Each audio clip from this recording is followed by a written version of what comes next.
talong. Nasa container lang siya ba, guys. Ano ko sa container. Tapos meron sa baba. Kasi wala kaming lupa dito. Sa paso. Sa paso lang tinanim.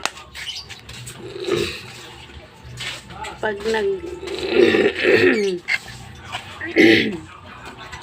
magbunga na to, guys, tanim ng gulay sa paso.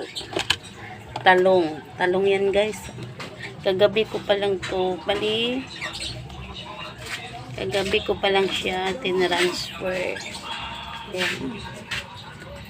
Yan.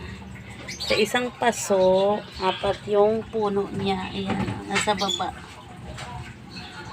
Tapos dito ko sinidling. Ayan ang seedling. May sili pa akong sinidling, guys. Seedling. Nagsidling ako dito ng ito yung sinidling ko. Ayan, madami pa yan pag lumaki, guys. So, tapos may sili akong seedling. Para pag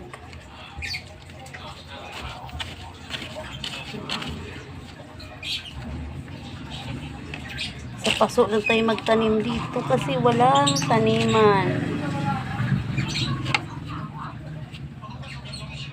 Ito po yung aking lupa. Binili, oh. Sa probinsya, hindi na binibili ang lupa dito. Tag 50 bawat balo.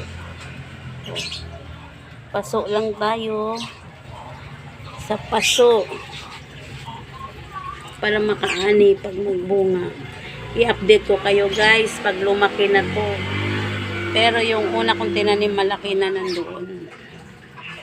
Thank you, guys. Paso, halaman. Kagabi pa lang to nilipat ko, hindi ko pala na nakalimutan kong mag-video. Seedling. Thank you, guys.